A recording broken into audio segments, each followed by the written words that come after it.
ఇస్లామియా వ్యాపారస్తుల లక్షణాలు ఏ విధంగా ఉండాలి? మొట్టమొదటి విషయం ఏమిటి అంటే, ఎవరైతే వ్యాపారాలు చేస్తూ ఉంటారో ఆ ఇస్లామియా వ్యాపారస్తులకు ఉండవలసిన మొట్టమొదటి లక్షణం ఏమిటో తెలుసా? మనము ఈ ఇహలోకంలో ఏదైతే వ్యాపారం చేస్తున్నామో ఈ వ్యాపారానికంటే ముందు మనము అల్లాహ్తో ఒక వ్యాపారం చేసేసుకున్నాము. ఏమిటా వ్యాపారము? సృష్టికర్త అయిన అల్లాహ్ ఖురాన్ గ్రంథం తెలియజేస్తున్నాడు.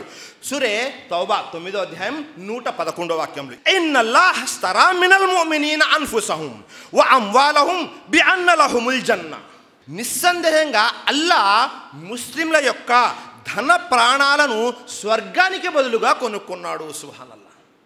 మనము ముస్లిం అయ్యాము, విశ్వాసి అయ్యాము అంటే అల్లాహ్ ఏం చేశాడు అంటే మన యొక్క ధన ప్రాణాలను స్వర్గానికి బదులుగా అల్లాహ్ తీసేసుకున్నాడు. అంటే ఈ ఇహలోక జీవితంలో ఏదైతే జీవితం మనం గడుపుతూ ఉన్నామో కలిమా చదివిన తరువాత మన ధన ప్రాణాలను అన్ని విషయాలను అల్లాహ్ కొనేసుకున్నాడు మన దగ్గర. దేనికి బదులుగా?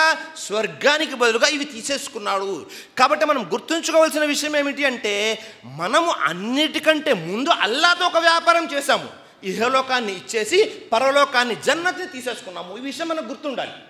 ఒకవేళ ఈ విషయం గుర్తుంది అనుకోండి, అల్లాహ్ తాలా తెలియజేస్తున్నాడు, ప్రశంసిస్తున్నాడు అలాంటి వ్యాపారస్తులకి. ఎలాంటి వ్యాపారస్తులు?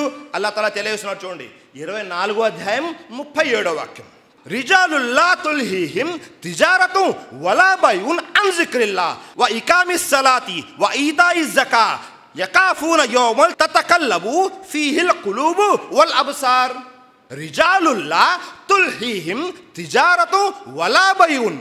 కొందరు పురుషులు వారి యొక్క వర్తకం కానీ క్రయ విక్రయాలు కానీ, అంటే వారు ఏదైతే వ్యాపారం చేస్తారో ఆ వ్యాపారం కానీ, ఏదైతే లావాదేవీలు చేస్తారో ఆ లావాదేవీలు కానీ వారిని అల్లాహ్ యొక్క జిక్రిల్లా ధ్యానం నుండి మరల్చవు.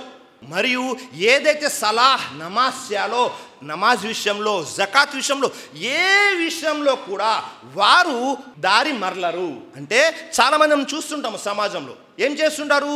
వ్యాపారంలో పడిపోయి నమాజ్ వదిలేస్తుంటారు. వ్యాపారంలో పడిపోయి వారు ఏం చేస్తుంటారు అంటే జిక్ర్, అల్లాహ్ యొక్క స్మరణ వదిలేస్తుంటారు. వ్యాపారంలో పడిపోయి మేము సంపాదించాము అనే ఆలోచనలో జకాత్ ఇవ్వడం కూడా మానేస్తుంటారు. కానీ అల్లాహ్ ఇక్కడ ప్రశంసిస్తున్నాడు కొందరు వర్తకులని, వ్యాపారస్తుల్ని.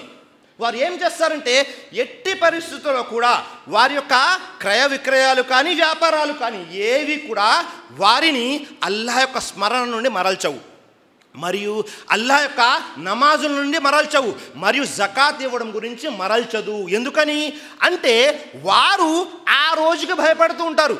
ఏ రోజుకి? తీర్పు దినం రోజుకి భయపడుతూ ఉంటారు. ఎందుకంటే ఆ రోజున హృదయాలు తలక్రిందులై కనుగుళ్ళు తేలిపోయి ఉంటాయి. ఆ రోజుకి వారు భయపడుతూ ఉంటారు. సుబ్హానల్లాహ్. అంటే ఇక్కడ మనం గుర్తుంచుకోవాల్సిన విషయం ఏమిటంటే, ఎప్పుడైతే మనం వ్యాపారం చేస్తామో వ్యాపారం చేసేటప్పుడు ఏమవుతుంది అంటే మనము ధనం ఇచ్చి వస్తువులు కొంటూ ఉంటాము, లేదా వస్తువులు ఇచ్చి ధనం తీసుకుంటూ ఉంటాము. ప్రపంచంలో ఎక్కడ వ్యాపారం జరిగినా ఇదే జరుగుతుంది. కానీ ఒక ముస్లిం వ్యాపారస్తుడు ఎప్పుడూ కూడా తన విశ్వాసాన్ని, తన ఈమాన్ని తాకట్టు పెట్టి కానీ, తన ఈమాన్ని అమ్మివేసి కానీ వ్యాపారం చేయడు. సుబ్హానల్లాహ్. అనవసరమైన ప్రమాణాలు చేయడు, అనవసరంగా వేరే వారిని మోసం చేయడు. తను గుర్తుపెట్టుకుంటూ ఉంటాడు, నా మొదటి వ్యాపారం అల్లాహ్తో అయిపోయింది, ఈ ఇహలోకంలో అన్ని విషయాలు నేను అల్లాహ్కి అమ్మివేశాను, జన్నత్కి బదులుగా అని తనకు గుర్తుంటుంది. సోదరులారా, అలాంటి విషయాల్ని అల్లాహ్ ఏం చేశాడు? ప్రశంసించడం జరిగింది. సుబ్హానల్లాహ్. కాబట్టి ముస్లిం వ్యాపారస్తులు ఎప్పుడు కూడా తన విశ్వాసాన్ని తాకట్టుగా పెట్టి వ్యాపారము చేయరు. ఈ విషయం మనం గుర్తుంచుకోవాలి. ఎందుకని అంటే ఇస్లాంలో ఏదైతే మనం వ్యాపారం చేస్తున్నామో అది కూడా ఆరాధన కిందకి వస్తుంది. ఒకసారి ఏమైంది, దైవప్రవక్త ముహమ్మద్ సల్లల్లాహు అలైహి వసల్లం సహాబాలు కూర్చొని ఉన్నారు. ఒక వ్యక్తి మంచి ఎత్తుగా ఉన్నాడు, పటిష్టంగా ఉన్నాడు, వెళ్తూ ఉంటే ఆ వ్యక్తిని చూసి సహాబాలు చెబుతున్నారు, ఈ వ్యక్తి అల్లాహ్ మార్గంలో జిహాద్ కోసం, పోరాటం కోసం వస్తే ఎంత బాగుంటుంది అన్నారు. వెంటనే దైవప్రవక్త ముహమ్మద్ సల్లల్లాహు అలైహి వసల్లం తెలియజేశారు, ఆ వ్యక్తి పటిష్టంగా ఉన్నాడు, మంచి ఎత్తుగా ఉన్నాడు, చాలా బలంగా ఉన్నాడు. ఈ వ్యక్తి ఒకవేళ తన భార్యా పిల్లల కోసం వ్యాపారం చేయడానికి వెళ్తూ ఉన్నాడు, తన కుటుంబ సభ్యులకి హలాల్ సంపాదన తినిపించాలి అనే ఉద్దేశంతో, వేరే వారి ముందు చేయి జాపకుండా ఉండాలి అనే ఉద్దేశంతో వెళ్తున్నట్లయితే ఆ వ్యక్తి కూడా జిహాద్కి వెళ్ళిన దాంతో సమానం. సుబ్హానల్లాహ్. మనం వ్యాపారం చేస్తున్నాము, హలాల్ వ్యాపారం చేస్తూ మన భార్యా పిల్లలకి హలాల్ సంపాదన తినిపించాలి అనే ఉద్దేశంతో ఒకవేళ వెళ్ళి వ్యాపారం చేసినట్లయితే అది జిహాద్ చేసిన దాంతో సమానం. సుబ్హానల్లాహ్. ఎంత పెద్ద విషయమో చూడండి.